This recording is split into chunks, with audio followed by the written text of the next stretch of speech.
मणिपुर खुरक हांग्रबा general strike economy blockade highway bandh अवाब पीब चैथेंग अखोई मणिपुर सरकार थिंगद्रबनीना थिंगनब उपाय मदुगी उपाय से अहल लमन हाइनब प्रमाण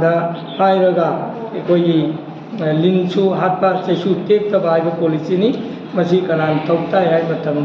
मणिपुर अखोई डिपार्टमेंट मंगा agriculture department horticulture and soil conservation department veterinary department fishery department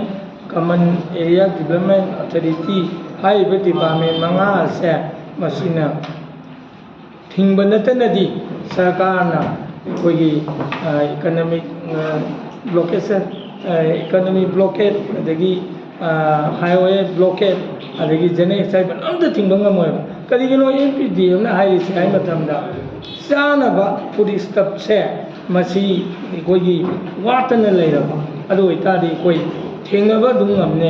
Moin general strike तौरसु हाईवे थिंगसु कई डिस्टर्बेंस पीब मदुगी खुदम हाइबबु हुजी यूक्रेन रूसिया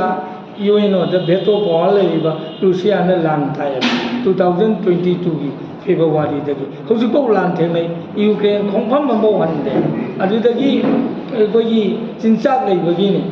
अदुगी मथक्ता अखोई मणिपुर की कंटेक्सता हायरगा 1913 1915 बौदा अखोई 7 year devastated हायदना अखोई चही तरे खुंदापदा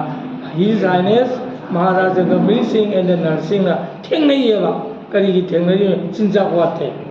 अदुना अदुदगी 1994 अखोई ब्रिटिश इंडिया गवर्नमेंट अखोई मणिपुर लान थेंगनै चिंचाक लेबगिनी अदगी 1900 सेकेंड वर्ल्ड वॉर 1959 95 बौ थेंगनब सेकेंड वर्ल्ड वॉर सिदैदा पावरफुल ओइबा जापान से मजी USA ना जापान हिरोशिमा नागासाकी 1945 अगस्त की तारीख 3 बोम थारी चिंचाक वाले अरे जापान कनाडा सरेंडर तौर एलाइन फोर्स सरेंडर तौर 1945 की सेप्टेम्बर तारीख सरेंडर खुदिंगमक सिंजे चिंचाक वाटने अदोइतादी मणिपुर की लेबाक लेयाव इमा लेबाक मणिपुर डिपार्टमेंट मंगा agriculture horticulture fishery veterinary common area development authority मैम मागी मथौ पांगथोक्तना चिंचाक वाटना थंब ngamba तारगदी जनरल स्ट्राइक मोंगर इकोनॉमी ब्लॉकेट मोंगर मैम से मोइन चई लिसिंग कौरसु प्रजा कई वारोब स्ट्राइक कौरीबा इकोनॉमी ब्लॉकेट तौरीबा हाईवे थिंगीबा मैम खंगदब अमखक लेये कईनोदा जनरल स्ट्राइक तौब इकोनॉमी ब्लॉकेट तौब बंद तौबसे मणिपुर की ऑनरेबल MLA हुंपू काउंसिल ऑफ मिनिस्टर की हुंपू की chief minister cabinet minister IAS IPS MCS equivalent officer सरकार की कर्मचारी सेंजाव पाइब यौतों खाइदोब डिस्टर्ब तौदेब कदाद डिस्टर्ब तौवे सूरग चारीब इखोईगुंबा यामना लाइरब प्रजा ब्लॉकेट मैम से डिस्टर्ब तौवेब अदु इतादी डिस्टर्ब तौबसे तौहलरो है तादी चिंचाक वाटन थोक ताई इखोई निंजंग बया निंसिंग थोक्तदगी लेरंबा अदगी निंसंग 33 AD दगी नोंदा लाइनें पाखंबना पानबा मतमदगी बुद्धचंद महाराजना पानबा अखोई 1410 1949 सिबाउदे अखोई मणिपुर कनागुंबा अखोई युमथंगब कंट्री कोई चानिंगाई लेट्रे सेनिंगाई लेट्रे कोई चाना सिदोरेना अखोई खोलाउ लाउदे मोइदगी अखोई एक्सपोर्ट एंड इम्पोर्ट हाइसिदी अखोई इंटरनेशनल लोनी तौगनी अदु नतना कोई वारे प्रजा वारे खोलेन अमता तौरमदेबा अदुनदी चाही लिसिंग कया अखोई इरोंदोम हिंगबा ngamba अखोई स्टेट असे 1949 की मार्जर एग्रीमेंट की 1949 इंडिया इंटीग्रेशन तब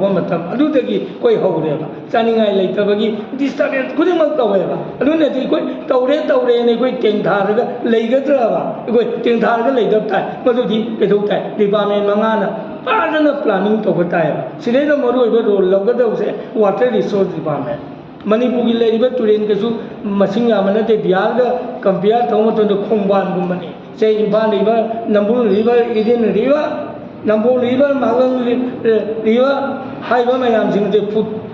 तौथौ सही चामा 100 years सिंग जाव कोई अंगांग नते कोई ngasi सही यागयुपुगी ममांग लेंबा तुरेन की सक्तम पात की सक्तम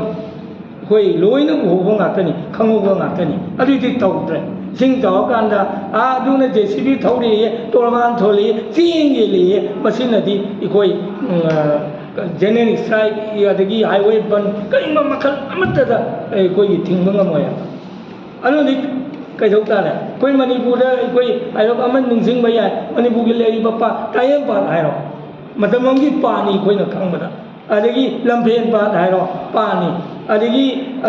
पोलों पात हायरो पानी खुमन पात पानी सना पात उत्तरा पात मणिपुर लेब पासिंगसी ममिंगदगी ओइना लेरेबा मतमदुगी मणिपुर की बॉर्डर प्रजाना थागत पिरकपा मतमदुगी इबुंगो इबेमा मयाम काउंसिल मिनिस्टर लेबदो अदुना पात ऑफिस सानेबा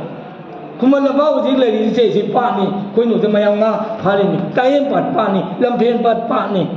पोलो पात पानी अरे मतम सिंगना पात चंचलगा ऑफिस चाबा सानबुं चाबसे मणिपुर कोई मतमदुगी लुचिंग सिंह मतमदुगी इलेक्टेड ऑनरेबल एमएलए सिंह मोइबु थागलिबा मीसिंगदो